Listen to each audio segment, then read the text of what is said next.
Welcome back to the Talk Yours podcast, and today is a very special end of regular season before the postseason edition of the Talk Yours podcast.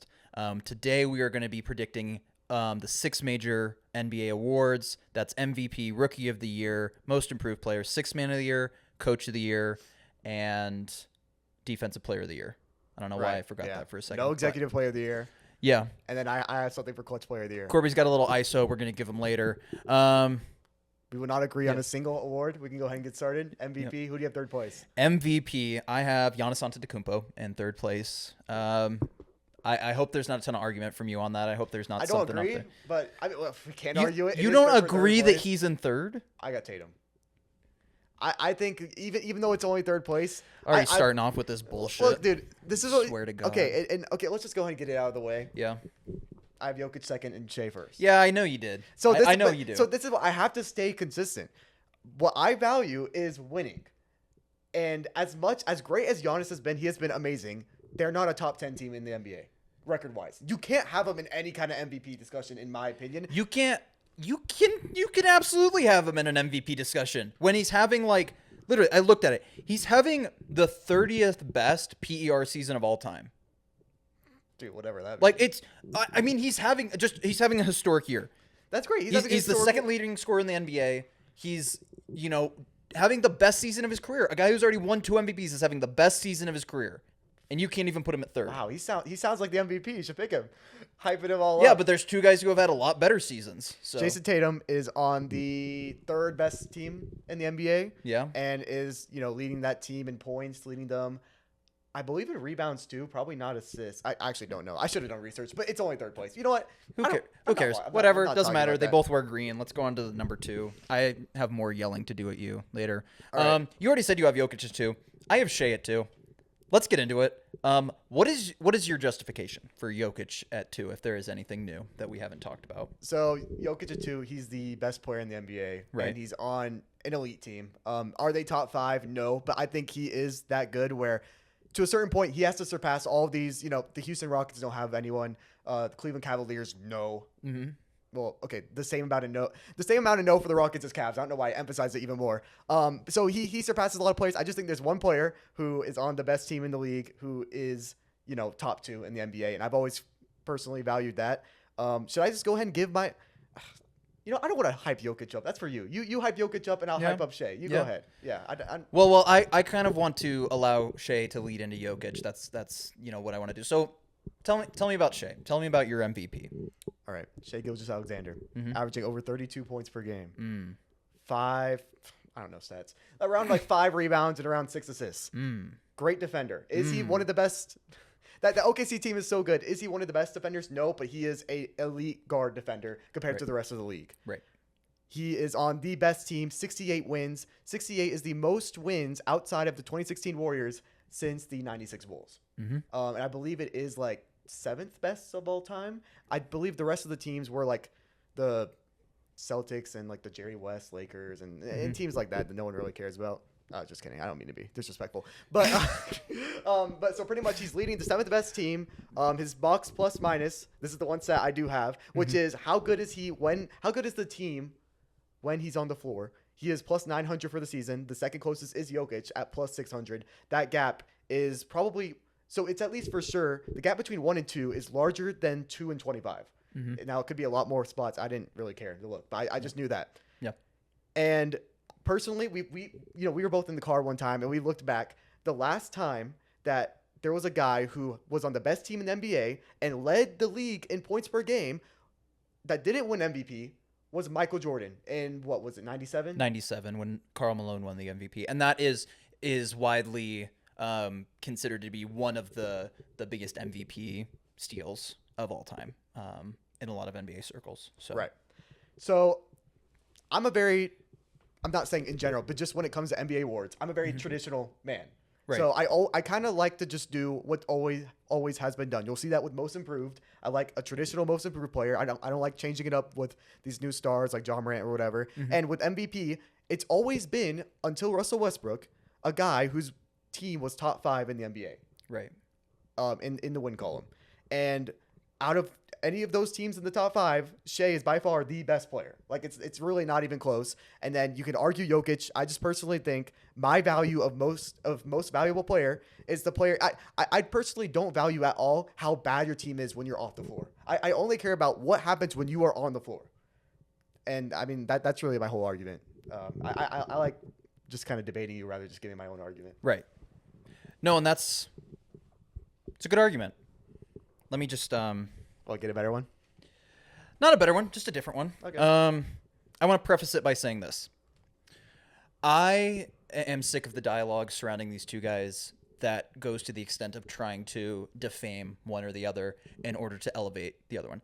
These two guys are having two of the greatest seasons of all time, at the very least from an offensive perspective, and they're doing it in the exact same season. This is the greatest MVP race that I or you have ever witnessed with our own two eyes.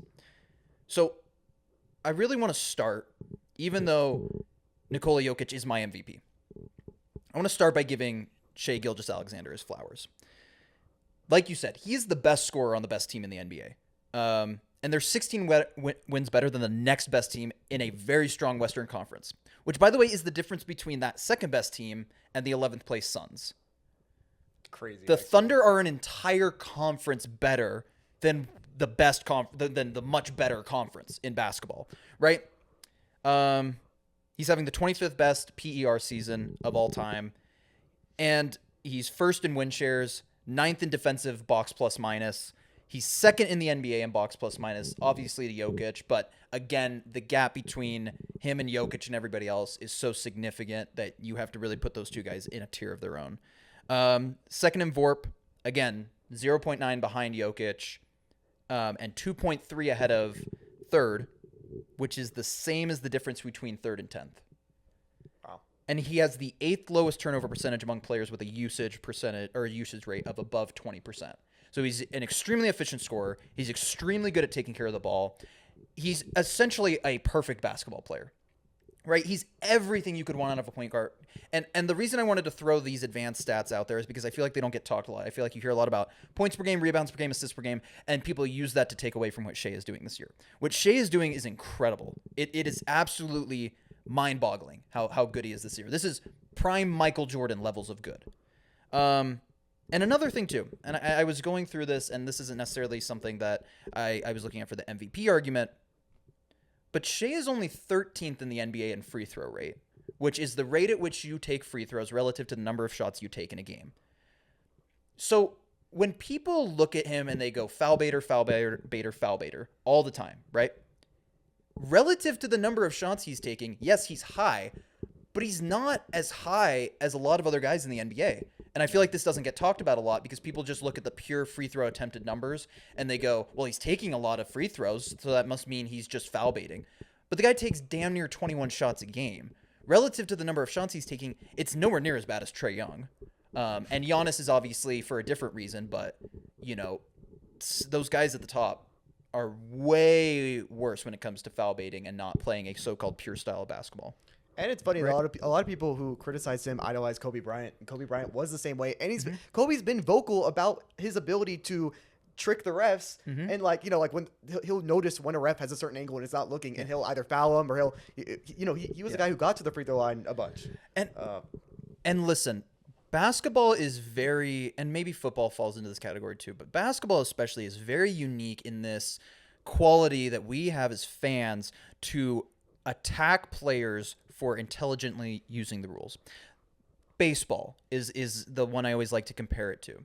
Baseball, you have a strike zone that's determined by a human being behind the plate, and that can shift any which way based on the game, right? Maybe they'll have robotic umpires at some point, but as of right now, we have human beings, real human beings, calling balls and strikes behind the plate, which is inevitably imperfect, right? Catchers, it is not just celebrated, it is a measured statistic. The best catchers in the league are the ones that are the best at shifting the umpire's strike zone to benefit their pitcher, either moving their glove to catch a ball, to present a ball as if it's in the strike zone, or shifting their body certain ways to adjust the umpire's line of view, essentially using the rules in a way that creates strikes out of non-strikes, and they're celebrated for this. The best catchers in MLB history are usually the ones that have that quality, and people will use that statistic in terms of strikes gained per game or whatever the statistic is called to say how good they are. Now tell me how that's different than an NBA player tricking a ref into getting a free throw. It's not. I think the only argument you could make is there's no difference of quality of watching when a catcher's doing that versus I guess some people find free throw. I mean, I guess free throw shooting is boring compared to the rest of basketball for sure, but it's just part of the game. Like it's inevitable. I mean, yeah, it's maybe boring, but also is it? I mean, this whole free throw issue has really, and this is a bigger thing. It's coincided with a sort of like social or not social like societal drop in attention spans. I was actually right about to say, yeah, it is attention like span. It's really just that people can't be bothered to sit down and watch nothing happen for 15 to 20 seconds. I wonder if people were talking about like the Hack-a-Shack thing, right? That must have took a lot of game time up. Yeah. Were people complaining like, "Oh, this game's boring because they're just hacking Shaq"? Like, I mean, wonder people. if they were. I don't think people loved the rule, or the technique. But they didn't have an internet to complain to. That's. I mean, or if they did, it was like old Facebook or something like that. Yeah. Right. Weird forum. Yeah, I just it's all about this sort of like, it's the same thing as everyone goes on their phone during a commercial break. Everyone goes and checks stats from other games while a game is going on. You don't watch a game to completion anymore. You watch it until it's determined to be non-competitive, and then you switch to another close game with League Pass and all these things that we have now. It just has created this scenario where people don't want to watch the game when it's not a constant stream of highlights. And free throws, no, they're not glamorous, but it's important. I mean, one of the things I distinctly remember about Giannis's Game 6 performance in the 2021 finals is he made 18 out of 20 of his free throws. And I watched every single one of them because it was a huge deal that he made those free throws. It was massive. Yeah. We have seen so many games be determined by free throw shooting. So many games where a guy has an abnormally good game shooting free throws, or games where a guy who is normally rock solid doesn't hit his free throws and it costs his team the game, right? The Warriors yesterday. Yeah, that could have been Kawhi. Yeah. It could have been. Kawhi missed a free throw in the Warriors game yesterday. Even before that, the Warriors missed, I think they were 13 of 18 or 13 of 19 from the free throw line going into the overtime period or something. That was the difference in the game. If they make one or two more free throws, they win the game and they're in the playoffs right now. So I think this whole idea that free throws somehow don't matter and they're just a stain on the game is completely inaccurate. In fact, there's some of the most pressure-packed shots you will take as a basketball player. If you've played basketball at any competitive level, especially going up to like college, you know that when you get to the free throw line and you take that deep breath and you realize where you're at and you're thinking about your shot and your mechanics, it can really get in your head. I think it takes a lot of mental fortitude to be able to be a good free throw shooter, and I think that's something Shea doesn't get enough credit for either.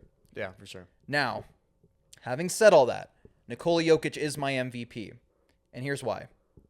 No NBA player in the history of the NBA, in the 76, 77 years, I think it might be 78 now, something like that the NBA has been around, has finished top 10 in points per game, rebounds per game, assists per game, and steals per game. Nikola Jokic just finished top 3 in all 4 categories. Nikola Jokic is also the 13th best offensive rebounder this year, and I feel like that's important to mention because often when guys average a lot of rebounds, people will be like, well, rebounding isn't important. It's just defensive rebounds. They're just grabbing boards that anyone would have gotten anyway. So him being an upper echelon offensive rebounder is important because it shows his value in that rebounding category, and I feel like that's the one part of his game that people will often point to and be like, well, that's not. You're calling me out? Yeah, I am calling you out a little bit. It's not. I just wanted, we had that conversation in the car the other day. I just wanted to throw that stat out for you. Look, all I'm gonna say is 13th versus he probably leads the league in rebounds, doesn't he? He's not. He's not the league in rebounds. He's 13 point. Is this a bonus? It's a bonus. I think that he averages like 14. Oh, then he's probably second. Okay. Yeah, I think he's like second or third. Like I mentioned, Shai Gilgeous-Alexander is 9th in defensive box plus minus. Nikola Jokic is 2nd in defensive box plus minus. And to highlight that this is not like a, defensive win share stat where James Harden is 3rd in defensive win shares, these are the names that he's directly ahead of. So he's 2nd. He's directly ahead of Victor Wembanyama, Draymond Green, Amen Thompson, Isaiah Hartenstein, Dyson Daniels, Kaysen Wallace, and Shai Gilgeous-Alexander. So this is a stat that actually does seem to reflect a quality of defense from players that have been in Defensive Player of the Year conversations for a good portion of the year. Outside of Jokic, who is second. And I'm sorry, I know, I understand the logic that he's not a great on-ball defender. He can get beat by guards on ball. But when it comes to playing his role on the team, he is an extremely good center playing defensively in his role, right? He's third in deflections in the NBA. And he's the only big man in the top 10, right? So he's clogging up passing lanes. He's affecting people's ability to get into the paint and kick out to shooters. He is doing things to disrupt the game that go beyond, his actual numbers, which is the thing people point to most because they're so incredible. He's also third in screen assists per game. So even beyond his assists, he's creating points that you don't see necessarily in the box score. Fourth best PER season of all time, 15th in defensive win shares, second in win shares, second best box plus minus season of all time, leads the NBA in VORP, 6th in true shooting, while Shea is 17th in true shooting. The reason I brought up Shea first is to say that Shea is having an incredible season, and Jokic is an echelon above him when you look at these measures. The only argument you can make for Shea is the team record. And to me, team record does not elevate Shea to the point of being above Jokic. Does it elevate him to being at the level of Jokic? Yes. But does it elevate him above Jokic? No. And I understand the precedent, but when we started this, and this is an appeal to your humanity, Corby. Okay. When we started doing this again, what did we talk about? Not doing the same thing that the media has done and not being the same as the current media, right? Not falling into the same traps of talking about interpersonal dynamics and not talking about, things that really don't matter in the sense of like basketball, right? All these like caveats and things that the media likes to throw out there to create contention. We talked about removing that, right? I think this is part of that. I think this whole thing with the MVP that has forever been stained by the fact that they never gave Michael Jordan enough and then they never gave LeBron enough, and now it's just going to perpetuate where guys don't continue to get MVPs. I understand that it's quote unquote not fair to give Jokic an MVP where a previous great player wouldn't have won one because of circumstances or, narratives. But the only way we break these narratives is by breaking them and hoping that we can continue to impart knowledge of like, this is why Jokic has this many. There are caveats to the greatness of players in the NBA, and it's not just that, MVPs are the end-all, be-all of greatness. Look, I think change is great. Yes, we made this podcast because we're tired of the old media and all of that, but I've never seen anything wrong with how the MVP has been awarded. Yes, sometimes when teams get a little bit bored, or when voters get a little bit bored, they will just start to vote for someone else because they're tired of LeBron, they're tired of MJ. But I just don't know too many MVP winners where using the logic that I'm using, like, yes, there was Karl Malone, it was Karl Malone, right? Not Barkley. Karl Malone winning it over MJ. Barkley also won it over MJ. It just wasn't that same. Oh, it just wasn't that same circumstance. That's what I was thinking of. Yeah. However, this kind of logic, I just agree. And also, you say the only argument is team record. No, Shea leads the most important skill in basketball is putting the ball in the cup. Shea is better at that. I don't care about the stupid. He's not better at it, though. That's the problem. He scores more, but he takes more shots. Jokic is the more efficient scorer. If Jokic took as many shots as Shea does, Jokic would average more points. And why do you think he doesn't? Because he can impact the game through passing the ball at a higher level? Because Jokic is easier to stop. And this is what I mean, okay? The amount of times I've watched the Nuggets game, and Jokic, yes, sometimes Jokic can run the pick and roll. Yes, he could be in the perimeter. But Jokic does like to catch the ball in the post. Mm-hmm. It is a lot easier for Shea to bring the ball up the court and start the offense versus Jokic. Sometimes he's just waiting in the post. And the Nuggets average like 3 or 4 turnovers a game just trying to get Jokic the ball. Shea, you can try and double team him the second he crosses half court. You can't double team Shea like that. Because, one, when you're just playing basketball, it's actually really hard to double someone intensely where it's working and not foul. And Shea's so good at drawing fouls, you will foul him if you double team him. So that's already hard. I also think OKC has a great offense, but it's because of Shea. And yes, you can say the same thing about Jokic, but if you look at the weapons that Jokic has offensively, speaking specifically, versus defensively, Jokic has more help on offense. I actually don't think that's crazy at all. Ooh, I don't know about that. I don't know. So Outside of Jamal Murray and MPJ, who does he have that's like a game changer? Aaron Gordon shooting 41%. I guess, yeah, Aaron That Gordon. is great. Like, yes, you can give Jokic that credit. However, Aaron Gordon's three-point shooting has not just been catch and shoot. He has been pulling up. He has been side. Oh, yeah, he has. He has a mid-range game, which like he always kind of had a mid-range game, but now it's even more insane. But this just goes to show my point about defense even more. That he has more help on offense, but significantly less help on defense, and he's ranked as a more valuable defender than Shea in multiple different categories. Yeah. And I understand what you're saying about like, okay, sometimes Jokic will have to wait in the post to get the ball, so it's easier to stop him from getting the ball in his hands. So then tell me why he averages more touches per game than prime LeBron James. He literally touches the ball more than almost any player in any season in NBA history. Jokic constantly finds ways to have the ball in his hands. He averages more than one touch per possession. I understand.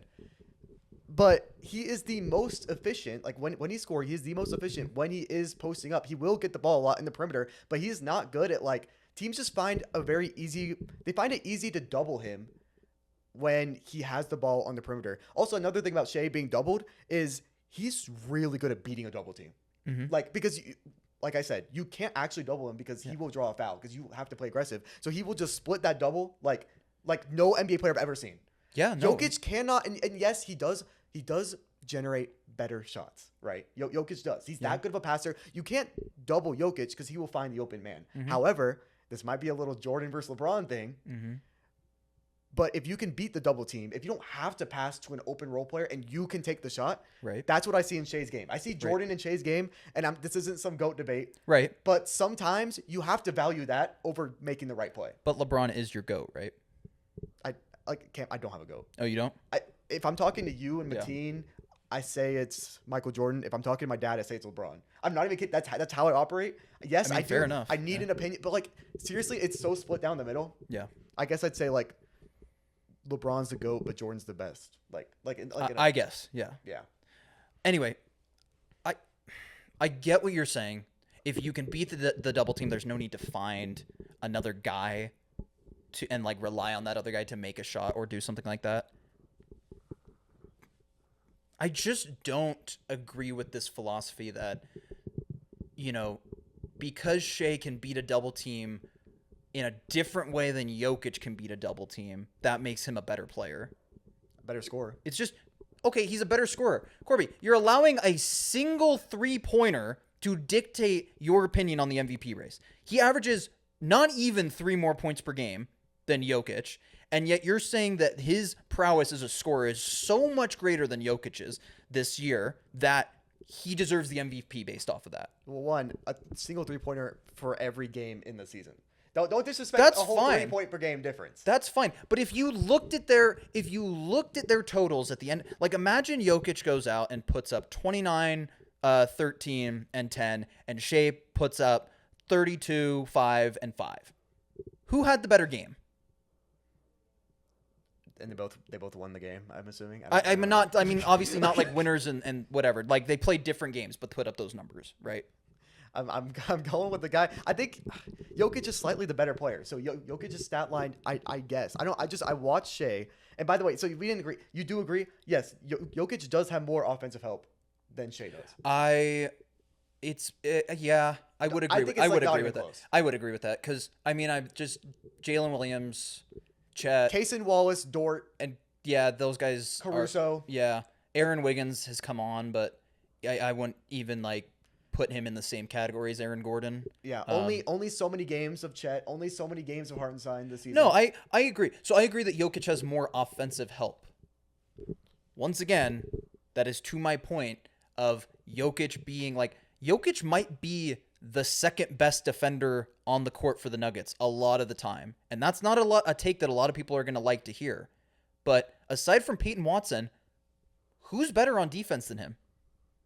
I could argue Aaron Gordon. I could argue Christian Brown. I could argue actually a good couple of guys because I don't think Jokic. I understand these stats. When I watch the game, I just don't see Jokic having this impact. Now, maybe my eye test, I just have a flawed eye test. But personally, and maybe it's just because Jokic's lows, it's kind of like Luka. Jokic's lows are low. Like when he gives up a bucket sometimes, And that it is is super lazy. And that is true. Jokic's lows are low. So maybe I'm ignorant to that. And maybe I'm not seeing these deflections, right? But I don't know. Just whenever I turn on the game, maybe it just frustrates me because he is like being that high in deflections is very impressive for a center. Mm-hmm. But also, when you're the center, you have to be an elite rim protector. And maybe those stats say it. I don't see it. I mean, I guess If you didn't see those stats, what would you think? So you're also kind of saying that Shea, being the more consistent player, is a good argument for him to win MVP, which I would agree with. I would agree with you in saying that because I value consistency a lot. I feel like consistently putting up 25 points per game, for instance, is better than having games where you put up 18 and games where you put up 32. Yeah. Like that big fluctuation, right? So I will agree with you on that. But Corby, let me ask you. You're applying for a job, right? All right, let's go. Keep going. I'm going to laugh. You're applying for a job, okay?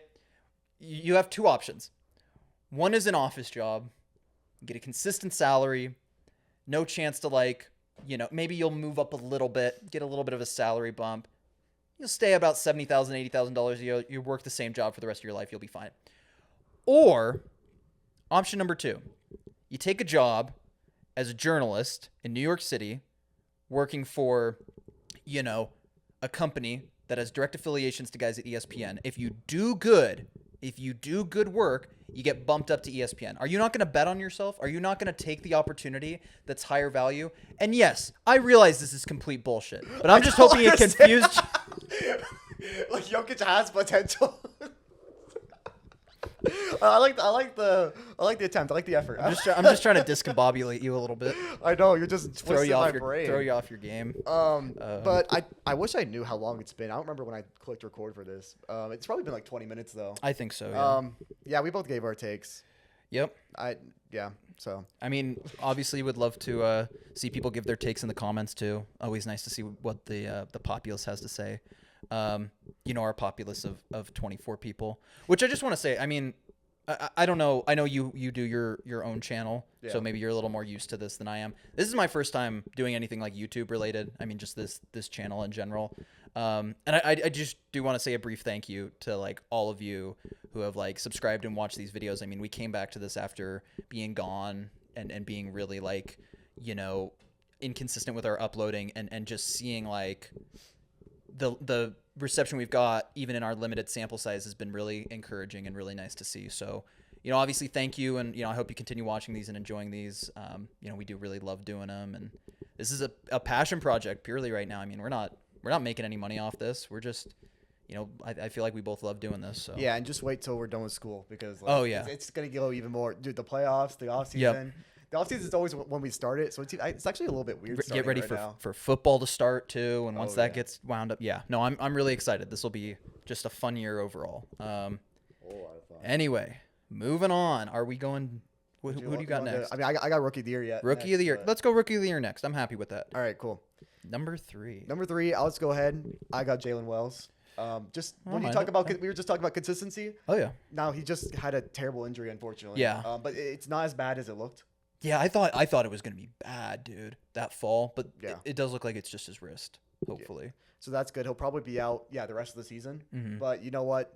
The Grizzlies kind of need him a little bit because those wings are little, But overall, just was a great, amazing 3-point shooter to start the season. Yeah. It did fall back, but he's a rookie. That's just what's going to happen. Just overall played a great role for the Grizzlies. Yeah, I like the Grizzlies a lot. I don't think even with Jalen Wells that they were making it out of the West this year, but give them another year. I think they've got Edie and him too. I mean, that's a great draft class. Yeah, for sure. No, I like Jalen Wells a lot, and he was a guy that I considered a lot when I was putting together this list. But personally, I have Khalil Ware at number 3. And that's just because when he did play at the beginning of the season, he really struggled to get minutes. When he played, he was amazing. I think he might have been the best rookie when he played. Did he play 65? Yeah, and rookie of the year, you don't need to play 65. Oh, really? No, so I actually looked at this. It's interesting. They omitted that rule from rookie of the year, sixth man of the year, and the all rookie teams. So okay. you don't need to. I forgot to bring that up to you because you brought up a guy to me earlier who did not play 65 games, who could be considered for Sixth Man of the Year and probably should be. And I feel like, and I'll double check that real quick. Yeah, I should have double checked the rules because there's also another Sixth Man of the Year Yes. guy who I heard apparently you have to play a minimum of 20 minutes per game for awards. Yes. And one of the guys who is in contention for Sixth Man of the Year didn't play 20 minutes a game. Why are these rules so confusing? I don't know. I don't care about these rules. Yeah. I'm just gonna go my own thing. Like, Yeah. we're No, not on and the that's ballot, that's you the know? point too. Like, I mean, I wish we were sometimes because I listened to some of the voting. dude, that goes whoever's on. voting, who's like a representation for the Kings, like just voting Sabonis for the DPOY like last year, like that's crazy. I'm sorry. Like you actually need your vote revoked. I know it should be an anonymous, but no, if someone votes Sabonis for Defensive Player of the Year, you have to look into that. So neither Sixth Man of the Year nor Rookie of the Year nor the All Rookie teams have a 65 game minimum for that's their good to know. eligibility. So that maybe is- maybe I would have picked Kaloair for third. Yeah. But yeah, he did have like a pretty slow start. But no, his highs have been amazing. Like he looks like a really good. Oh like, yeah, he- dude. Like he was really good. I mean, I am really like. I think there's a few guys out of this draft class that could be a lot better. I think people are underselling this draft class a little bit. I think he has the best potential out of anybody in the draft class. I think he could really like Miami. You might have reason to be excited in the future. Is all I'm gonna say. Yeah. Also, Dude, and what's crazy is in this week, I'm just being honest. Trying to be respectful. In as this weak week as class, as weak as an how did he NBA draft fall? class can be. Yeah, yes. You know. How did he fall? Because this dude showed so many flashes, and the only things that were holding me back from having him top 5, because I probably had him like what, top 8 maybe. Yeah. Going into the draft was like motor and like the way that he talked in post game interviews. Like, oh my, dude. It's almost like Derek Lively all over again. Yeah. Like a guy who is a top, 5 or 3 physical talent at the very least in the draft, dropping that far. Also Jalen Johnson. Jalen Johnson too. I don't know what happens with these NBA executives and these guys sometimes. Maybe, just some other guys they've taken a chance on. But yeah, I really like him. Honestly, if he started from the beginning of the year, he might be my Rookie of the Year, but I can't give it to him.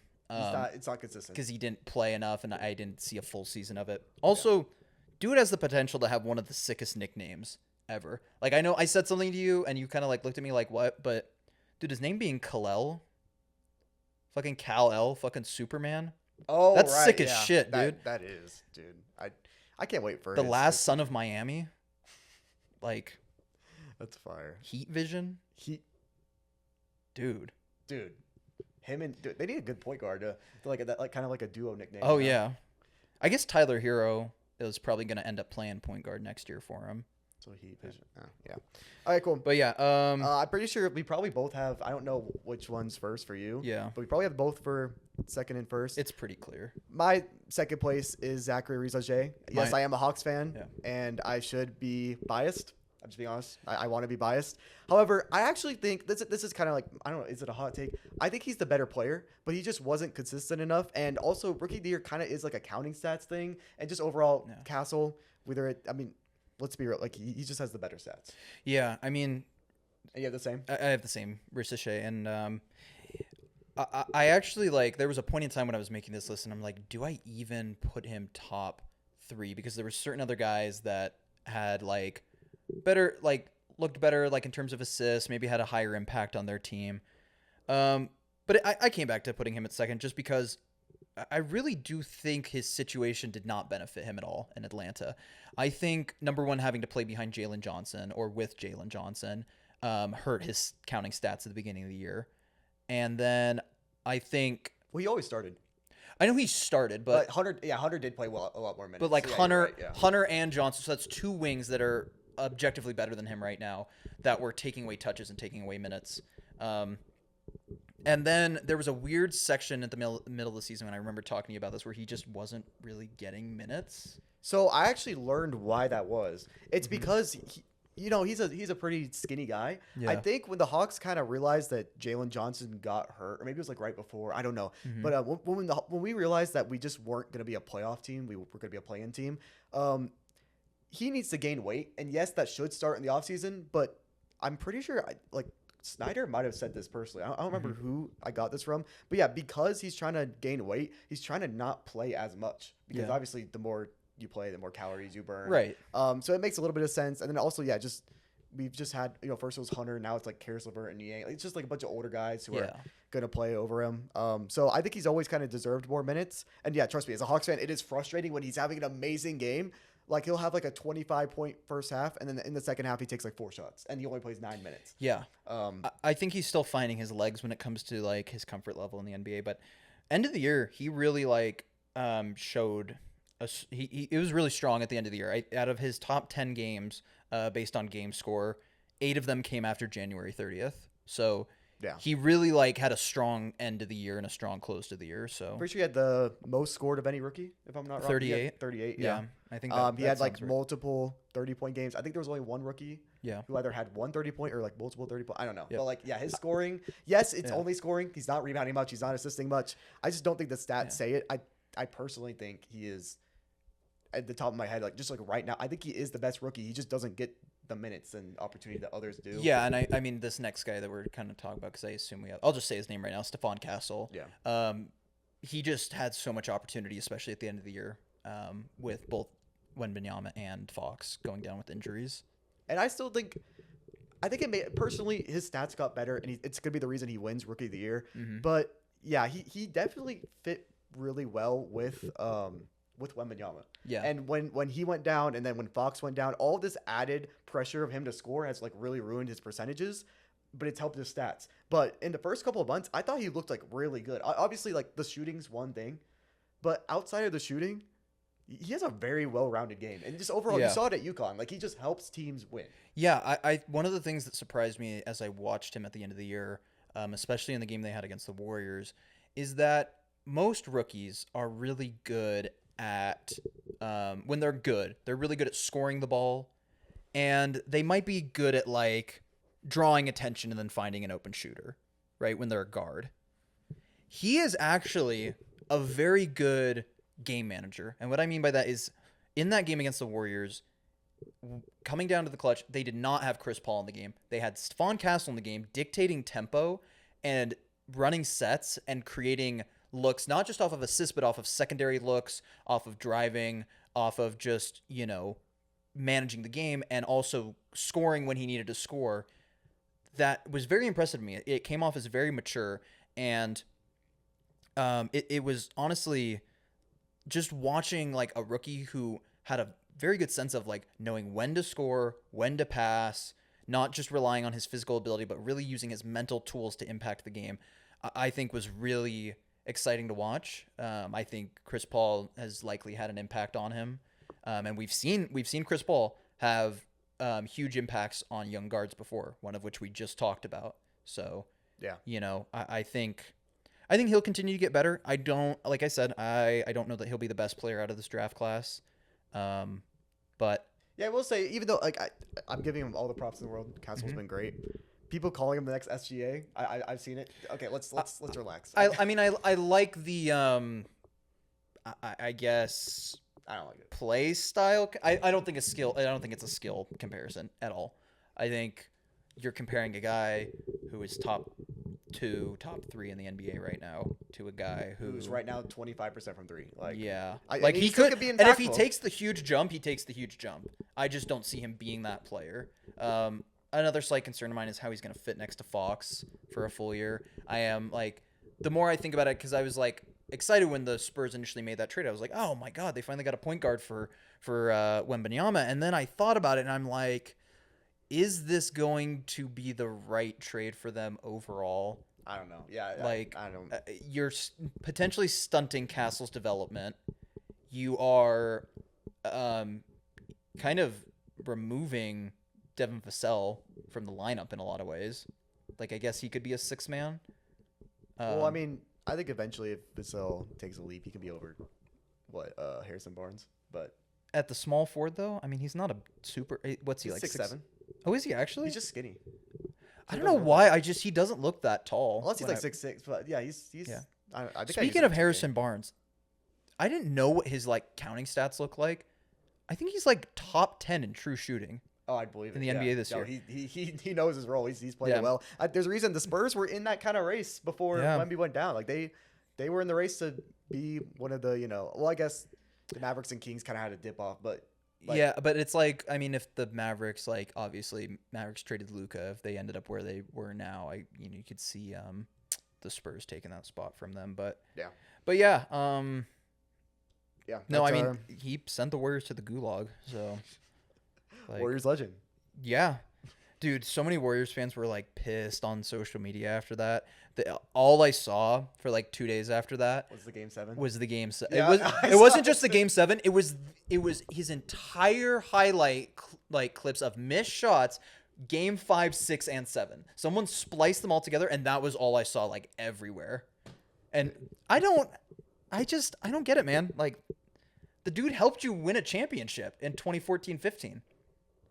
Yeah, but it's like pretty funny. It's like funny, but like I don't understand Harrison Barnes' hate, I guess, from Warriors fans personally. And I wasn't because a lot of Warriors fans are spoiled. I'm not saying you are, but yeah, they're all, like I guess, I mean, but they weren't spoiled at that point in time. That was the first championship they had won in 40 years, and then they made the finals the next year. Oh, no, I'm talking about right now. Oh, yeah, now they would post that right now because they could have won another championship, but they won. I honestly feel like the people that post that now are the people that weren't watching the Warriors in 2015, 2016. For sure. Harrison Barnes was great that year. Like, as he was, I mean, he was just like, you talk about why Kevin Durant fits so well into that offense. It was because they already had a niche carved out for Harrison Barnes, and all they had to do was plug in a player who was like, multiple levels of skill above him, to, in all fairness. But like, Harrison Barnes still was in that exact same small forward shooter role. Like, yeah, Harrison Barnes he deserves his props. He deserves his flowers. And I think I told you this too. I'm not going to get too much into the Warriors. I'm really glad he hit that 3 on them because they played like shit that game and they deserved to lose. Whatever, dude. They deserve to lose, but now you're in the I'm sorry, bro. Now you're in the play-in. Yeah, and hopefully they come out, and they came out with a sense of urgency against the Clippers, which I they lost that game, but I was, excited with the way they played. Yeah. If they can go play the Rockets, I think they can beat the Rockets, but Steph does own the Rockets historically. So yeah, but they shut his ass down the last time they played. Oh, yeah. But Dillon Brooks, that's the thing. Dillon Brooks gets a lot of shit. He's a really good defender, and I have seen him, lock up Steph at times, even though there's that funny clip of Steph like making him jump 3 times or whatever. Yeah. But there are times where watching him, he is able to guard Steph because the dude is extremely in shape and will run around with Steph. Oh, he's determined. He has a motivation. Like, no defender has motivation. He's like angry. He doesn't even need nothing personally went. There's been no beef between Steph Curry and Dillon Brooks, but Dillon Brooks can create it in his head like a madman. Yeah, and between him and Amen guarding Steph, and even Fred VanVleet, they're just big enough and fast enough, and they've got enough perimeter defenders that they could make it really hard for him. Jimmy's gonna have to be an X factor in that series. Yeah, because I don't see like. If Dillon Brooks gets in, that's almost my ideal. Is Dillon Brooks gets into a jawing match with Jimmy. Okay, because that benefits the Warriors. We can talk about this next pod. Yeah. We have a lot of awards to go to. Yeah. I mean, I guess these ones don't mean as much, but No, I know. I didn't mean to get like sidetracked, but you want to do 6 man of the year? Yeah, let's do 6 man of the year. All right, at number 3. Well, now I kind of want to change it. So one of mine, I have 2 at number 3. Well, because I thought DeAndre. That's not how it works. Courtney. I thought DeAndre Hunter. It was just more like honorable mentions because I thought DeAndre Hunter wouldn't qualify. If he does, I'm gonna be biased. He does.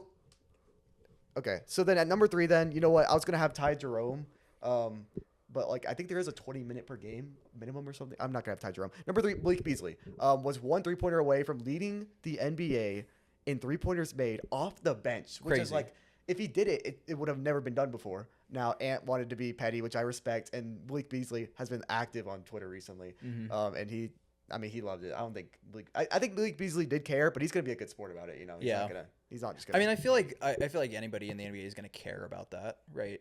Yeah. Regardless of how they respond, like you're at that level of competitiveness, you want to be able to point and be like, look, I led the NBA in threes made, and for a guy to like intentionally come in just so you don't get it is like. Man, Anthony Edwards just ruined a good moment between Blake Beasley and probably, if he has a son, his son. Like in 10 years, he could have told him, oh, I led the league. Man, fuck that. Dude, if I'm him, I'm saying that. Are you kidding me? I don't care. I love that Ant did that. Oh no, Bring I back, love, no, I love that. Ant did bring that, back the but Ant did pettiness. Bring back the pettiness, man. Like, I respect it. But yeah, Malik Beasley has honestly been one of the biggest reasons the Pistons have been as good as they were. Yeah. And we can get into a whole Pistons thing later. But Yeah. like overall, the shooting has helped Cade Cunningham evolve. And Yeah. Malik Beasley has been the best shooter, well, one of the best shooters in the NBA, but specifically the best shooter on the Pistons, and a big reason of why they're winning. right. He's number 3. You could argue higher for sure. I wouldn't even be mad at you. But I think these other two are just as good. if not better. So personally, this was the guy I was telling you about earlier that you might be surprised I have up here. Who? Russell Westbrook at number 3. I'm not surprised, but just go ahead. I think his impact in terms of leading that second unit for Denver, which has historically been like hard to watch, is like it's very understated. And I also, he's like Jokic. His lows are low and his highs are high.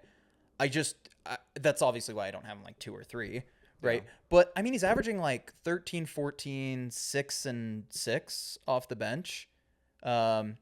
He's running the second unit, and like he's had an impact on Christian Brown too, in terms of like Christian Brown leads the NBA in fast break points. A good number of those are off of like Westbrook outlets. Yeah. So He's I think he's been a really great addition for the Nuggets. I think come playoff time, we'll see what happens. But I've loved the fit, and I think his impact has been great. Not as great as these other two guys, but real quick, I do want to switch gears. He can you know what? He could be your third, or what you say, honorable mention, or third for third. Yeah. So he's third for Sixth Man of the Year. He's the one who got Malone fired, really. And it's not Westbrook's fault, but like that's technically what happened because Westbrook left such a good impact on Malone, and Jokic loves Westbrook, and I think Christian Brown loves Westbrook. Apparently, everyone else on the Nuggets hates Westbrook for it because they're complacent. They don't want to try as hard. So when Malone 2 weeks ago calls out all the Nuggets players by saying, these guys don't want to watch film, I have to bring the film to them. Mm-hmm. He's talking about everyone except, I think I could be wrong, but I think it's Jokic, Russ, and I think Aaron Gordon and Christian Brown. I think everyone else like actually is complacent with that one ring. So obviously, So but I don't understand the correlation. How does Russ get him fired in that situation? So is it not the other player's complacency getting him fired? It is, but also, so Jokic wanted, and Malone, but it was mostly Jokic, wanted Russ to come to Denver in the offseason. Yeah. Because everyone knows Russell Westbrook, he's going to try super hard. He's super passionate. You can say whatever about how good or bad he is on the floor, but you can never say he's not giving effort. Yeah. So the Nuggets hire him, and now Malone gets to coach both Jokic. It's not just the star player. It's him and the super 16, 17-year veteran. Yeah. And Malone now sees, wow, look at this kind of work ethic. And he looks to the rest of the team, and the rest of the team is not doing that. And also it caused a rift where Westbrook would play more minutes because Malone liked him more. Yeah. And because of that, all the other players, because sometimes, let's be honest, Russ has really good highs. He has really bad lows. And sometimes he just does not deserve to be on the floor when he is. Yeah. It caused a rift. So really, the Malone didn't get fired because of something Jokic said or Russ. It was every single other person on the team being jealous of that relationship. Now, I'm not saying this in a negative kind of Westbrook thing. I guess I get what you mean. Like I understand your logic. For me, the solution isn't firing Michael Malone then. Oh, I'm not saying that. No, I know you're not. I'm just saying, like, it's so stupid that Denver did that, because the solution at the end of the day then is go into the offseason and build a better team that is more committed to winning. You know what I mean? Like, no, they're going to just get DeAndre Jordan again. And they just want to that's what it feels like to me. Denver, like, after learning that, it's like, does Denver just want to coast? Like, do they not want to risk potentially blowing up a team of complacent guys? I don't know what they do. No coach, no team fires their coach with 3 games left in the season. Like that's just insane. Yeah, or they're not unless they're like the last place team in the league. Yeah. The fact that Michael Malone got fired before Bud Budenholzer is crazy. Yeah, I mean both got fired, but yeah, before both got fired. Crazy. One got until the end of the season. The Phoenix Suns were eliminated from playoff contention before Michael Malone got fired, and Budenholzer still lasted longer than him. Let's just talk about it. I know we're in the middle of the awards, but whatever. Do you think it was Budenholzer's fault, really, that the Suns were as bad as they were? No, I don't. It is because of Bradley Beal. It's 100% because of Bradley Beal, and it's also 100% because, and I wish I had the clip from the beginning of this year because I predicted the Sun. None, you guys aren't going to believe this. I predicted the Suns being 13th in the West, I think it was 12th. or it might have been 12th, one of the two. And these guys gave me a bunch of shit for it. No, it was 13th because 13th was crazier. I think. Yeah, it was 13th. I think it was 13th. And there's definitely a gap between like even 12 and 13. So even still, but like that roster is so poorly constructed. That roster sucks, dude. Like it's just a bunch of names. It's literally like what the Nets did a few years ago when they just brought a bunch of names in and none of them like actually contributed to winning in the way that they should have. So yeah, dude, I definitely don't think it was Budenholzer's fault. Does Budenholzer deserve to coach like even in that? I don't know. I think he was definitely better than, was it Vogel before him? Or was there another one? Yeah, it was Vogel. Vogel's offense was terrible. Yeah, I mean they're definitely better, but I still think both of them are like at the lower end of NBA coaches, and you can get a better NBA coach. But that's not why Phoenix was bad this year. Phoenix was bad because they have a poorly constructed roster because they threw $180 million at 3 guys and have no other money to spend on anybody. No good big men. I mean, no. You can I do like, Nick Richards they got in the middle of the remember season like after they're already bad. Remember like the 3 days of Nick Richards where everyone thought he was going to fix the Suns' problems? He didn't fix anything. I like their rookie that they drafted, but you can't depend on a rookie. Yeah, Ryan Dunn's just like good. the Nuggets should have depended on a rookie by drafting De'Ron Holmes and not getting another big man. But yeah, I digress. But yeah, no, I mean, Ryan Dunn's good, but yeah. Kevin? Also, Budenholzer is a very great. I even think this season, I liked what I saw from Budenholzer, and he's a great regular season coach. Yes. If the team wasn't good, I'm sorry, and this is coming from a Hawks fan, like this dude is successful, and he's been successful with Milwaukee in the regular season. We've seen ever since Budenholzer left Milwaukee, they have not been as good in the regular season. Is his first name not Bud? It's Mike. Why did I say Bud? Well, it's just short. That's short for his last name. Did you say Bud Budenholzer? I did. I said Bud. What is wrong with me? I didn't even catch it. What is actually wrong with me? I thought Bud was like his nickname, like like I thought it was short for like a middle name or something, or like they just called him like Bud. Bud. Well, they do call him Bud. What is wrong with me? I don't know, but his Bud Budenholzer. his Who name's the hell Mike. is named Bud Budenholzer? But pretty much, he's always been successful in the regular season. If he's not successful, I'm sorry, it's not his fault. No. Like, as much as we can, like, trust me, how bad he was in 2023 when they lost in the first round, he was the, like, entire reason. Yeah. With that being said, he's still a great coach, in my opinion. Oh, yeah. And whoever he goes to next, I think they'll be successful. Yeah. You can't blame, Bradley Beal, they didn't have good center play. Their point guards, you know what, Tyus Jones was a good acquisition, but it's just not enough. It's just. And it's like it's just the money. Yeah, like because like other teams are using their money wisely. Bradley Beal's not a bad player, but like Bradley you Beal could get Bradley Beal anywhere for $15 million. Yeah. Call me. Maybe that's disrespectful because we know Bradley Malik Beal Beasley. skill-wise. Like, call me crazy.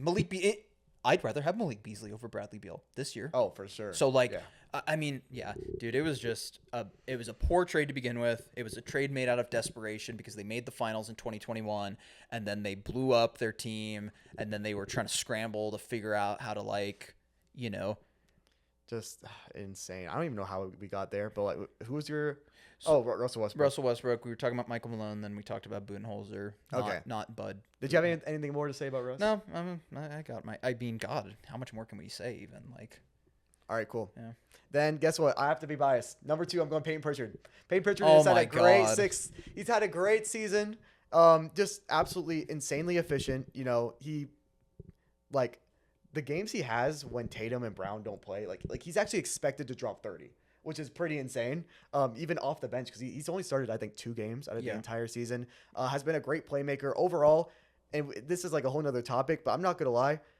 I've always been on the side of the fence where I think if he goes on a different team where he gets high usage, like on like a Wizards team, he's putting up good stats. Like he is that. Like I know the Boston system does complement him, but overall, I still think he'd be a great player anywhere else. Yeah. Like better than he is now. No, yeah, I definitely agree. Number 2, I have Malik Beasley. A lot of the same reasons you stated. We don't need to delve too much into it. He had a great year for the Pistons. Great signing. Why is DeAndre Hunter your 6th man of the year? DeAndre Hunter would. So I guess, because that's true. I was just going to have him 3rd as like an honorable mention because I didn't even think he'd qualify. Yeah. But DeAndre Hunter has been as good of a scorer and as good as efficient as Peyton Pritchard and he just gives more value just overall to basketball, in my opinion. He's a better defender. I'm not saying he's some elite defender, but Hunter is a slightly above average defender, which is better than Pritchard in my opinion. And I mean, I don't know. Like, I watched him on my team, and I'd never seen a sixth man. And the Hawks have had sixth men. You know what? Yeah, I'm not gonna. I don't know. Like Hunter was that good though. Like he doesn't really take that many shots per game. But like when you're shooting, he's 42% from three as a guy who has struggled from three over the last couple seasons before. I'm just personally impressed, and I value wings over guards. Yeah, like it's one thing when Lou Williams averages 20 versus like a forward, but like that never really happened. Like who I think they both are leading the league in points per game off the bench. I could be wrong. Maybe Malik Beasley, but Malik Beasley might be higher, but he might be. But when it's up to three guys and two of them are guards who are just not playing defense. Not that Peyton Pritchard's literally a cone, but like he's not a good defender. Yeah. I'm just gonna take the guy who's averaging similar points that is playing defense. I guess, and I totally get the logic for that. I know that games played doesn't factor into the eligibility for this award. I still feel like it should factor into thinking about who gets the award. And I think Peyton Pritchard's like availability. How many did he play? I think like 78 games, something like that. So measurably. You know what? You got that's a very good point. Yeah, I'll have Pritchard. Pritchard won, DeAndre Hunter too. That is a very good. And let me double check that before you get your stuff all changed around. But yeah, no, I think because the new rule has kind of like this ruined my perception of that. Like I just looked up playing more games still does matter, even if they're both above 65. Corby, I don't know what's wrong with me today. I just looked up Peyton's stats like it was going to give me Peyton Pritchard and not like Gary Payton or Peyton Manning. Yeah, he played 80 games this year. Then okay, that's Pritchard. Yeah. No, I just like that's really my argument is the availability. So and you swayed me. Yeah. Cool. All it took was like one sentence and it swayed you from this. Well, because it was that close. An entire like across these podcasts like 2 hours of arguing about the MVP, and neither of us has changed our minds. Like, well, also because I just knew I was a little biased. Like, yeah, like I still believe it. It wasn't hard. Anyway, where are we going next? All right, want to do DPOY? Yes, let's get into it. All right, cool. And again, some people would say this is biased. Some people say it isn't. Third place, I do have Dyson Daniels. I don't. So he has like the most steals by a player since at least 2000, if not longer. Because at one point, like it was like 10, 15 games ago, it was since 2000. So it's since 1990, 1991. That's a long time. And by the way, because the spacing wasn't as good back then, it's so much easier to get steals back then. Yeah. So personally, I think it's a little inflated. I just do think that the Hawks just weren't that good of a defense, just overall. I do value that in giving the award. Guards are just never as impactful as bigs. And if they were, then the Hawks would be a better defense, right? But I do want to give credit. A lot of times steals don't actually mean good defense. It just means that you're just at the right place at the right time. No, every steal Dyson Daniels gets, it's never like that. It's him actively getting steal. Like, I'm sorry, him getting 200 steals and Allen Iverson getting 200 is not the same thing. No. Because people would lie about Allen Iverson being a good defender because he got a bunch of steals, which is just a bunch of just people being stupid. But yeah, Dyson Daniels number 3. I don't think that's too biased. The other two guys. Yeah. Let me just say, my number 3 is Evan Mobley. That's not great. I have number 2, so go ahead. So I have Dyson too. Okay. I have Dyson over Mobley. I want to hear this argument.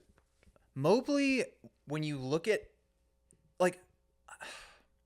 Mobley's like an ice cream that tastes good in theory, and then you buy it, and it's like, this is good, but it's not blowing me away. Yeah. You look at his stats, you look at his stature, you look at his ability, you look at everything he should be able to do on defense. This guy should be challenging Victor Wembanyama for best defensive player in the NBA. But then you watch the games, and there are times where you watch the games and the other team will hunt him on a switch. You cannot be the defensive player of the year and get hunted on a switch. Okay, I agree, but real quick, Rudy Gobert has been hunted in the past on switches. And I don't think Rudy Gobert should have 4 defensive player of the years. You don't think he should have any? Ooh, any. No, I don't. I think he should have at least one. So you can't totally 100% buy in on that logic. I buy into it to the extent of like the counting stats don't impress me enough to make up for it. So I'll actually make so my argument. If I were your in shoes, I was that's that like. The thing is, like, the Cavs' defense isn't that good. And that was my other thing, Okay, too. yeah. Yeah. Because Gobert is leading the best defense. Yeah, Rudy Gobert, when he wins Defensive Player of the Year, is usually on a top 5 or top 3 defense in the NBA. One, yeah. Or top 1, yeah. Just 2? The Cavs' defense is not... So that's my thing. Your best defensive player not only is getting hunted on switches at times by certain players, he's also not elevating the players around him to the level that the guy that I have winning DPOY does. To be honest, you could say Jared Allen elevates Evan Mobley. That was my other thing too. Is Jared Allen's presence definitely benefits Mobley because Jared Allen is another rim protector. It's just there's so many factors, and maybe like Mobley will win a Defensive Player of the Year and really like shift the narrative. But right now he really is just one of those players that's like really good in theory, and then you watch him and it's like, yeah, he's good. I can't be disappointed with it. I can't be mad at it. It's just you feel like there could be more. But still, shout out Evan Mobley, great season. Shout out, yeah. And then number 2, I had Dyson Daniels, and you had Mobley at 2. I had Mobley at 2. The reason I have Dyson Daniels above Mobley is number 1, the historical significance of what he did, averaging 3 steals per game, which is the first time since 1990-91 that a player has done that. And it's only the 11th time in NBA history a player has done it, and most of those instances, like 10 of those instances, occurred between 1975 and 1991. So this has not happened in the modern era of NBA basketball, right? This is historic, right? And then you dive into some of his other stats. He leads the NBA in deflections per game. This is a stat I brought up earlier with Jokic. The difference between number 1 and number 2 in deflections per game is the same as the difference between number 2 and number 22 in deflections per game this year. His impact, even among guards, is so much measurably higher. When it's like it's crazy because you're like, oh yeah, steals, this and that. What he's doing is just so historical that you can't ignore it. He also is second in loose balls recovered per game, and he's top 10 in loose ball recovers per 36 and threes contested. So he's having an impact on a myriad of factors and creating possessions for his team and disrupting guys on a number of levels, right? Yeah. That's why I have him at that spot. And personally, I get that bigs are kind of more valuable than guards, but I feel like anymore in the NBA, having a good point of attack defender is so valuable that you can't understate the impact of being maybe the best point of attack defender in the NBA this year. So yeah, and also to hype him up. You know how much easier? Like I watch basketball and I kind of realize this. It's easier. Like last year, I think Shea led it in steals. Mm-hmm.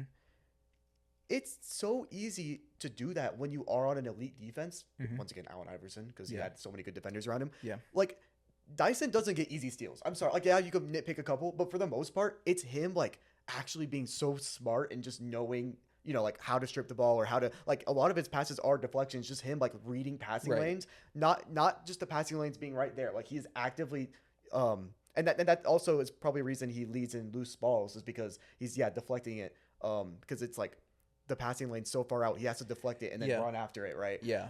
So I like even more credit to him. Like I could have said he is the defensive player of the year, but yeah, I do believe in. Again, I'm pretty traditional now. Not even this much because like the guy I have for DPOY is not the part of a top the guy 5 I would defense. assume we both have for DPOY. Yeah. Yeah. But yeah, I mean, if the Hawks were an elite defense, if there were weapons around him, I probably would have had Dyson Daniels, as DPOY. But number 1, I have Draymond Green. Mm-hmm. Again, I do like a guy who's like on the best defense in the NBA, but there's no one on OKC that I could put. There's no one on Houston. I don't say this to like introduce Draymond by discrediting him, but overall, I didn't really notice how good of a season Draymond was having until he said it on his podcast, and then, like the odds started going crazy. But yeah, the more I realized it, the more that like. Yeah, the Warriors in the second half of the season have been an amazing defense, and you have to be consistent all year. But I think it's been so good where it kind of does overcome that. Yeah. But yeah, you're the Warriors guy. Talk about Draymond. So I know you mentioned them not being a top 5 defense. They are number 6 in defensive rating. Right. So when it comes right down to it, they're not top 5, but in essence, they're top 5 in spirit. Yeah. Draymond Green is a NBA player who I have a very complicated opinion about, and you know this. There are times where Draymond will make me lose my mind, dude, watching Warriors games. Like, missing wide open layups, not taking open floaters, throwing away passes because he's trying to throw a lob to Jimmy Butler when Jimmy Butler's posting somebody up. Things like that you just look at and you're like, it's why so many people are like, oh, Draymond's ass.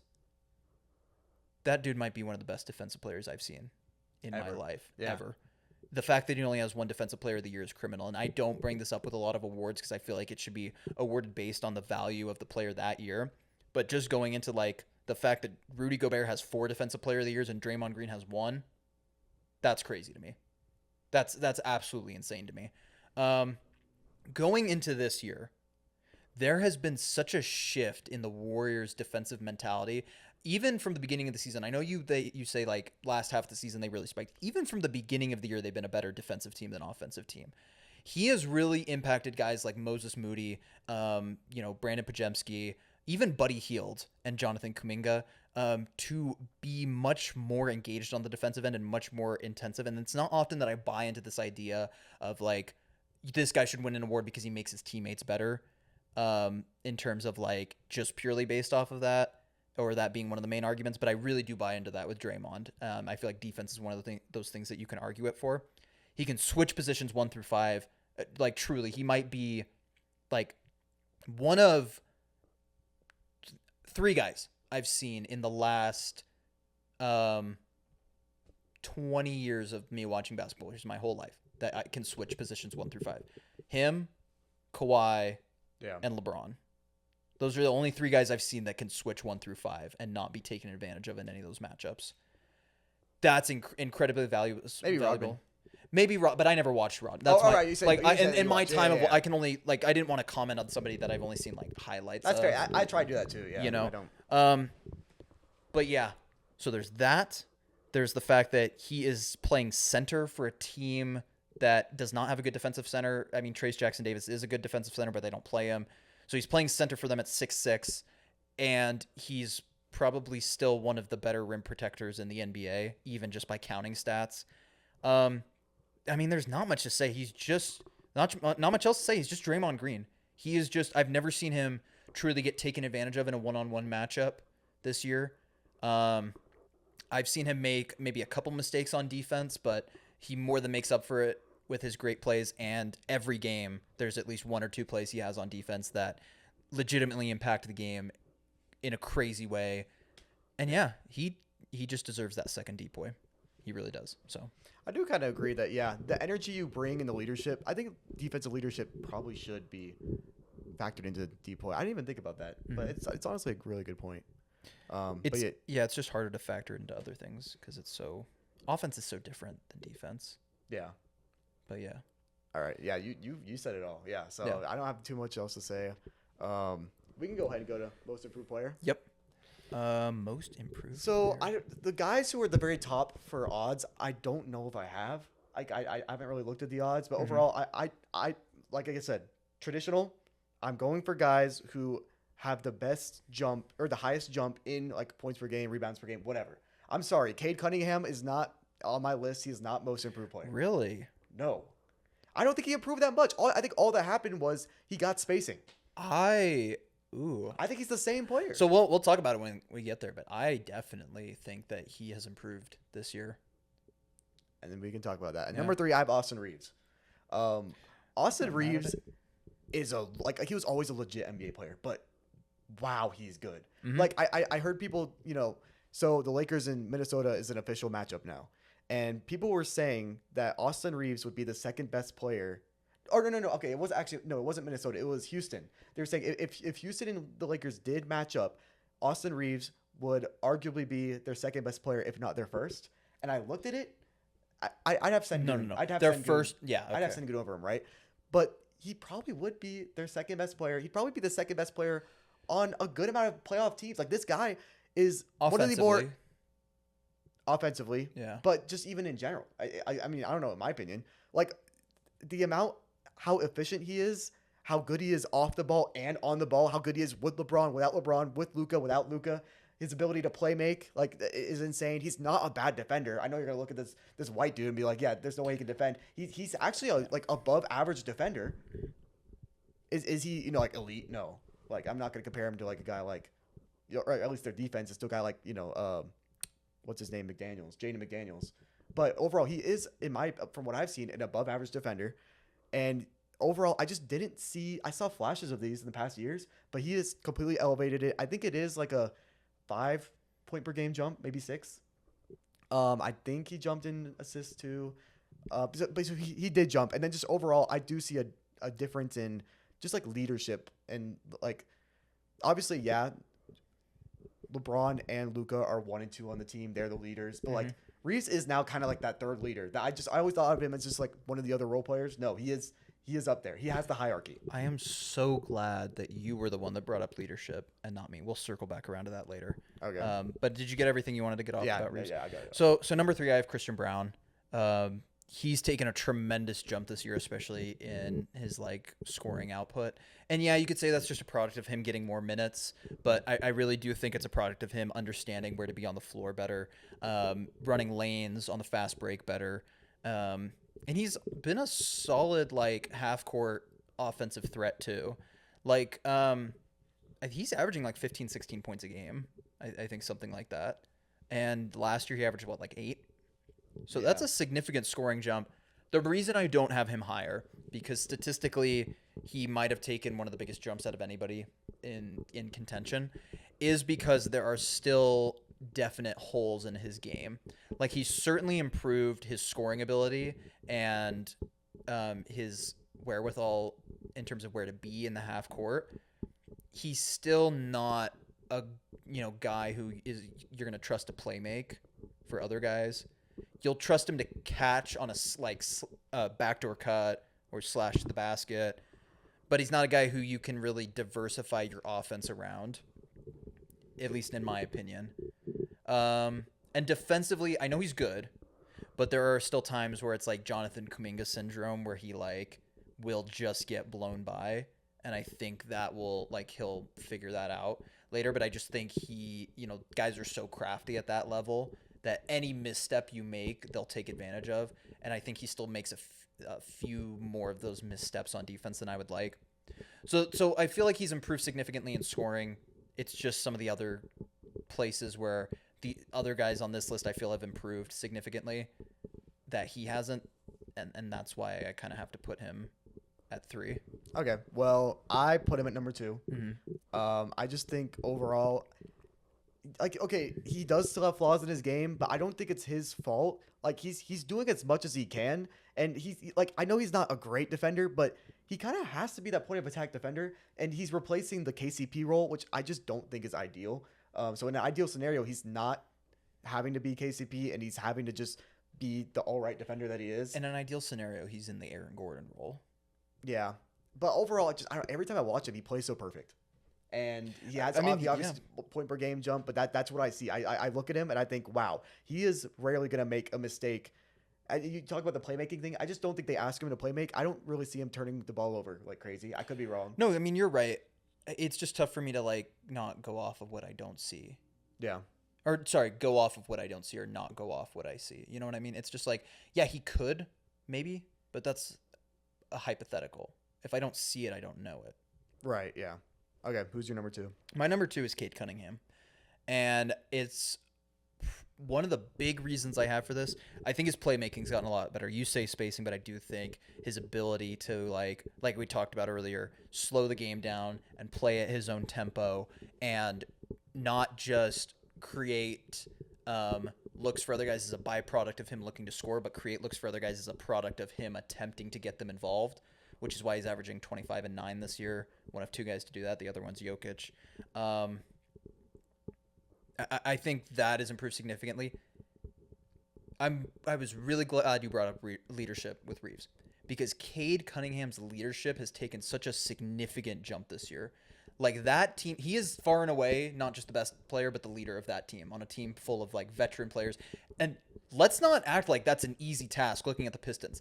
That's a team of crash outs and guys who want to fight somebody and get ejected. That's Isaiah Stewart and even Aswar Thompson, who is the nicer of the two, allegedly. I mean, that's just what we see. But right, yeah. You know, I mean, obviously like the Thompson twins, because Amen likes to fight people. And apparently, no, Aswar, yeah, he's apparently the nice guy. Yeah. Which, I think he is right now, but that might might change. real soon. He might snap. I can agree with you. Has he gotten? He is a better leader. Yes. He's a more efficient scorer. He's a more efficient scorer, but I just think all of this results to, and I guess this is a whole debate because I'll just go ahead and say at one, I do have Dyson Daniels, and you could say it's because of the change of atmosphere. That's why he's, gotten better. But I just think like the shooting really is the reason the Pistons got better. Alongside Cade Cunningham did get better. Don't get me wrong about that. Mm-hmm. And he is a good leader. I just think he could have been a good leader last year, and we wouldn't have known because he had no help. I'm sorry. Like there was no shooting on that team. They got Tobias Harris now, who's a veteran. They got Blake Beasley, who's a veteran. Yeah. Tim Hardaway Jr., who's a veteran. I don't mean this to discredit Cade because he's been great. I just don't. Yeah. I don't think he's taken, in my opinion, I just don't think it's a huge jump. But Corby, I do just want to say, I get that they've been good this year. Tobias Harris and Tim Hardaway Jr. were cast outs from their last places. These were guys that you were looking at as like placeholders for the next guy that was going to come in.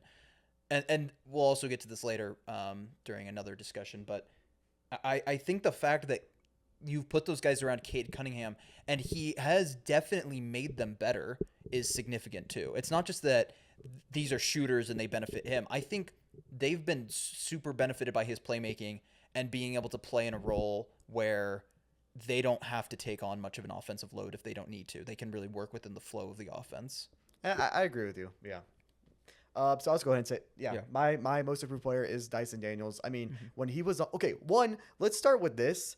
I'm pretty sure the original tweet of Shams tweeting this trade literally said Larry Nance Jr., 2 picks, and like others. Dyson Daniels wasn't even mentioned, which by the way is actually just disrespectful because he was an 8th overall pick. It's that's not like actually crazy. Like literally, he was seen as a throw-in. I watched YouTube videos of people not even mentioning Dyson Daniels being in the trade besides like a graphic that showed him at the end. Wow, which is insane. Yeah, but yes, he was an 8th overall pick, but overall, he didn't play that much for New Orleans. Not only because they've been outside of this year, obviously, after he's traded, but they've always been, kind of trying to contend. Dyson Daniels has always been a guy who just was so bad offensively that they just couldn't play him. Even though everyone knew his defense was good, no one knew his defense was this good. I didn't know. I tried to watch every Pelicans game I could. I did not see this. Like I saw elite defense. This is another world of elite defensive player of the year caliber. Yes. Not only that though, but so offensively, his 3-point percentage has gone up. It could be a product of, playing next to Trae Young, but like Dyson Daniels has been an elite scorer or not. Oh my gosh. No, he's not an elite scorer. Sorry. But like just overall the elite jump that he took was 8-9 points per game. He is getting more, but overall just, I see a guy who's like before was just a throw in. Now he's like a legit piece. Like the Hawks, if you told me at the beginning of the season that we'd be the, what are we, the 8th seed? Yeah. I would have been a little upset, to be honest. But now knowing that we have these kind of young pieces on our team, that I'm actually excited. And I never thought I'd actually be that. I also thought Dyson Daniels would be a terrible fit. But yeah, just overall I'm so glad that I was proven wrong. Even though I've always been a Dyson believer, I just for some reason just held back. And overall, like if he can just, I can't wait for another jump like this. But yeah, go ahead. Yeah. Who do you have for most improved? Dyson Daniels. I mean, you said it all. I can't really say much more than that. So I feel like just second everything you said. Yeah. Just, man, I can't wait for him to get even better because I still think, like, even with the stat upgrade he had, like, there are times where he just did not look that good on the court. And I guess that could be an argument against him, but just, I can't wait. Yeah. But then again, most improved player, it's such a useless award. We can talk about it, but oh my gosh, like no one cares. It's the most semantic of the awards. Yeah. Dude, back in the 2000s, people would win most improved player, and you'd never hear about him again. No. Like, it's so... Yeah. That's the one reason I do kind of see why people would want John Morant, Cade Cunningham, SGA to win those kind of awards. But I don't know. I like highlighting a good role player who took a huge step. Yeah.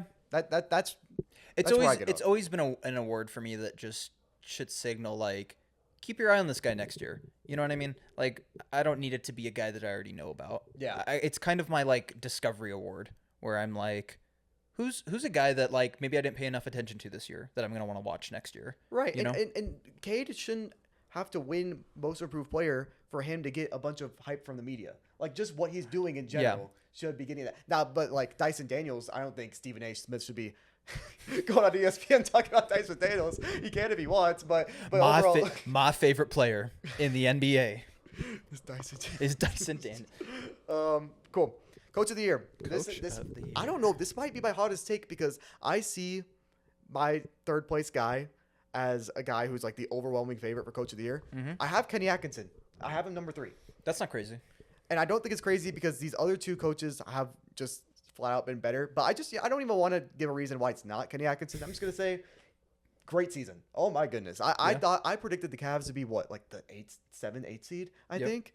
And overall, like for some reason I didn't believe it. When Biggerstaff got fired and Donovan Mitchell and all the Cavs, apparently like the Cavs just did not mess with him. He lost the locker room halfway through the season. I just didn't believe it. And we'll get to that later. But yeah, just Kenny Atkinson, congrats. You finally got your head coaching position after so many years of, being not stuck as an assistant because he's still a great. I mean, he chose to come back instead of coaching Charlotte, but so it's not he's definitely in a better position now than Charlotte. For sure. No, I'm really happy for him. I think he always was a guy that I looked at on the Warriors coaching staff as being super valuable to them, and I'm really glad he's gotten that opportunity. Personally, I have him second. A lot of the same reasons you stated. I couldn't put him like first because I think the Cavs already had a really good roster, but I think taking a team that legitimately looked so defeated after last year and revitalizing them and turning them into the best regular season team in the East is super impressive. And also, what he's done, I think a little bit of it needs to be attributed to like the players, but also, him reducing Donovan's role. Donovan obviously accepting that, but him reducing Donovan's role, giving Garland more agency in the offense, helping to unlock Mobley's offensive potential. Ty Jerome, like all these guys that they have that he really has utilized to their fullest potential. It really does, remind me of those Warriors teams where, bench guys, Sean Livingston, Leandro Barbosa, Festus Ezeli, guys who had no real other impact in other places, found a home with the Warriors and are household names now in a lot of, maybe not Festus Ezeli, but I feel like people know those other 2 for sure. But yeah, personally, number 3, I have Tyronn Lue. I think obviously people give props to Harden and Kawhi now that he's come back and Zubac and Powell and those guys deserve all their credit. Tyronn Lue has taken a team who did not have Kawhi Leonard for half of the season, had Ivica Zubac at center, who was probably like a middle-of-the-road defensive center, and James Harden is your starting point guard, and turn them into the third best defensive team in the NBA.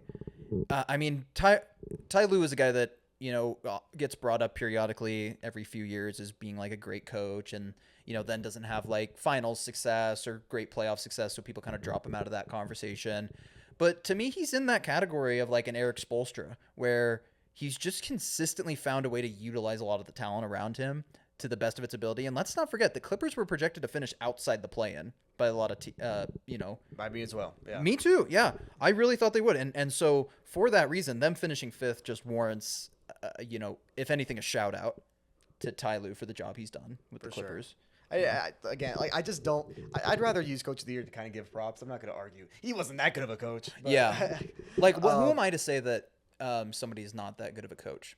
That does not apply directly after Warriors games because I'm not in my right mind then. But when I'm in my right mind, I have no agency to say that. Yeah. And we really don't know too much of what's going on, how much the assistant coaches are doing versus the head coach. But we use the best knowledge we can. At number 2, I do have Mark Datanall. Yeah. Just overall, I mean, come on. Besides the Warriors, the best team since the 96 Bulls. Mm-hmm. Overall, just the team defense is a coaching thing. Like he's really gotten the best out of like Cason Wallace is such a young player. Caruso is defending just as well as in any other situation he's been in.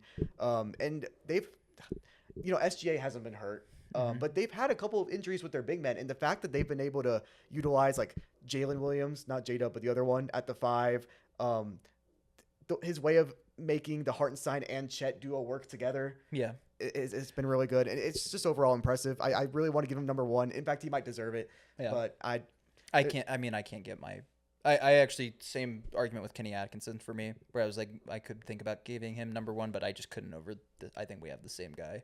Yeah. But yeah, no. Oh, so you didn't have. I don't. Oh, you don't have Mark at all? He's my fourth, and the reason for that is, I mean, it's really tough for me to give Coach of the Year to a guy like, whose team already showed just how good it was last year. And I know the Cavs are kind of in the same boat, but the Cavs to me did not look nearly as good as the Thunder last year, and they also looked really like they might trade Donovan and just totally like restart the core a little bit around Mobley and Garland last year. Like, I don't know if you, but that, I feel like that was a discussion of like trading Donovan and. No, it was for sure. Wait, did Mark win it last year? Mm-hmm. So do you think Coach of the Year award, like, you just, because there's not that much of an improvement, that he can't win it again, even if the coaching's just as, I mean, it's the same coaching? Like you said, I feel like it's an award that should be used to give guys their props, and I feel like he's already gotten his props, and it's like, that's fair. Yeah, there's no coach that like dominates for years and years with Coach of the Year. I don't remember. No, I mean, how many did Phil Jackson win? Like, Phil Jackson didn't win that many, if I remember correctly, and neither did, I think Popovich might have the most. That would make sense. But I mean, he obviously did a phenomenal job. It's just. I don't know. I think the team's already really good, and I don't think there's much to say. He's a great coach. It's a great team. Yeah. I guess he didn't do anything this year that like blew me away. They won a lot of games, but it was one of those things where you're watching them last year and you're like, yeah, they might come out and win 68 games. Like not exact, but like you could definitely see that core doing it. Now, could you see him doing it the year after? Maybe not. So maybe that warrants a little bit more consideration. But for me personally, it wasn't like the Thunder came out of nowhere and shocked me. Yeah, like that's true. Like I think we could have seen this. Like, maybe not 68, but definitely over 60. We could have. I could have seen 60. Yeah. I think I even might have. Like, yeah, and that's why like all three of the guys, they kind of shocked me with how well their teams did, and that's why I have them. So my number one, I think it's hopefully going to be pretty easy to give this guy number one, JB Bickerstaff. Yeah.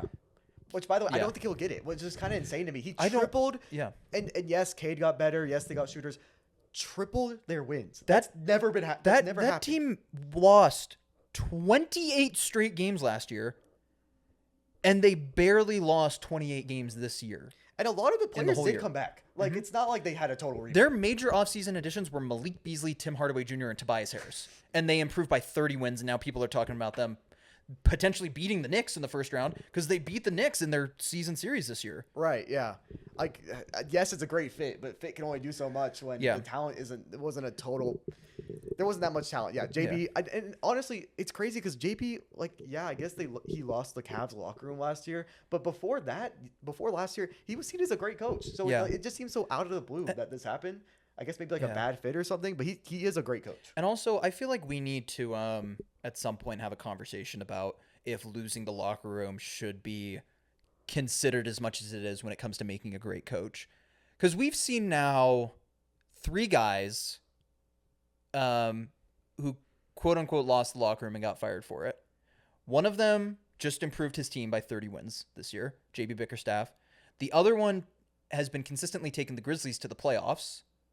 And the third one won a championship 2 years ago. Yeah. Are those 3 guys bad coaches because they lost the locker room?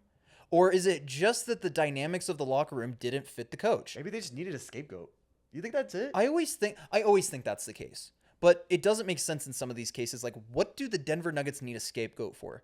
They almost won 50 games, or they did win 50 games. And their best player is having an MVP level season, and they're contenders for a championship. A lot of people are picking them as the number 2 team in the West. Yeah. I don't know. And they fired both their GM and their head coach.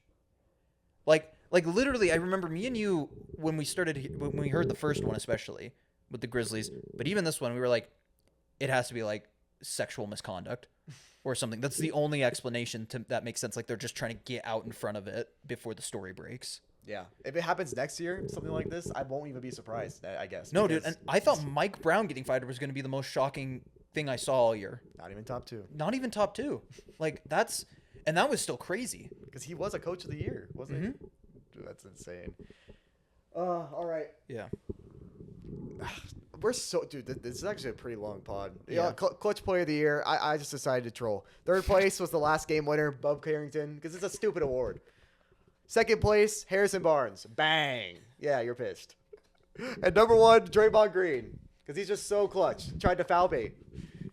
Dude, y'all were saying foul baiting? Bro, Draymond it was still an open layup. Oh, I don't care. I'm still pissed at Draymond. I don't care that he was.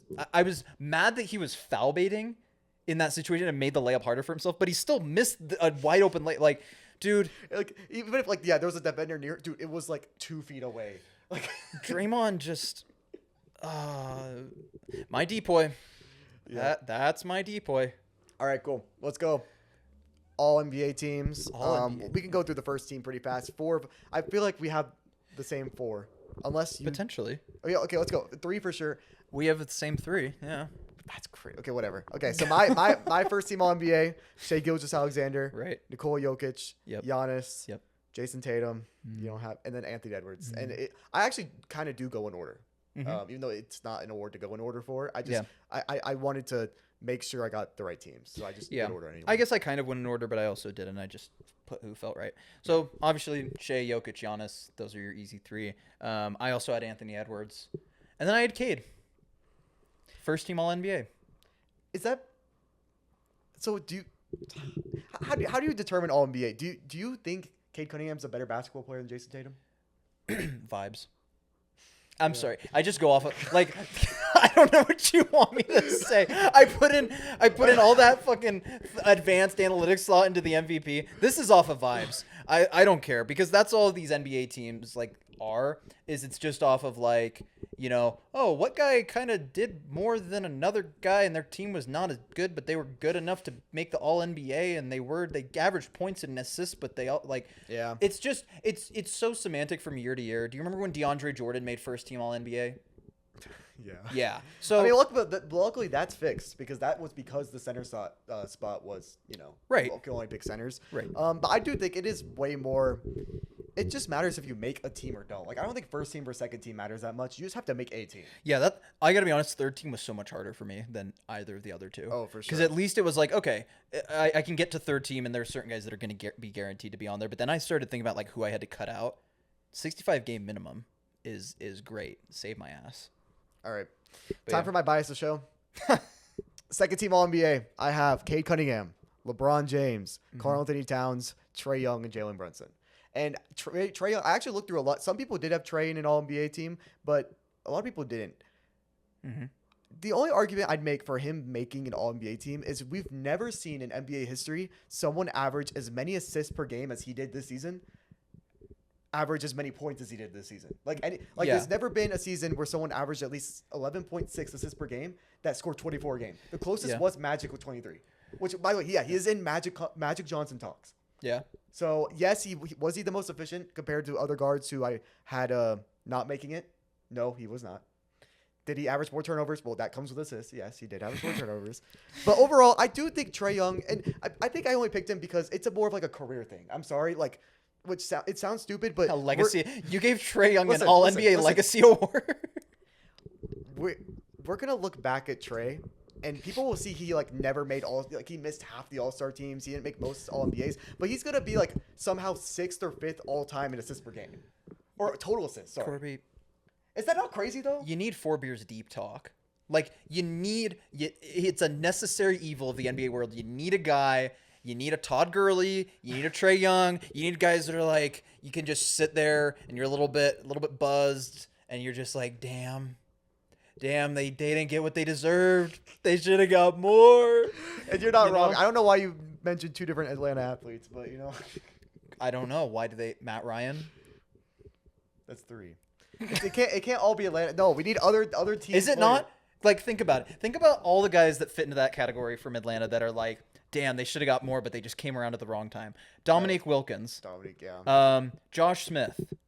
Matt Ryan. Yeah. Matt Ryan. Julio Jones. Todd Gurley. Vic Beasley. You remember Vic Beasley? Pass rusher. No. Atlanta Falcons. Averaged like 12, or not average. Got like 12 sacks that season they went to the Super Bowl. I was barely Then paying just attention. fell off. I watched the Super Bowl, don't get me wrong. No, I pay attention so much more to football now, which Yeah. I'm happy with. But But no, So dude, I stopped watching that Super Bowl halfway through because I thought we won. I want to get on 2K.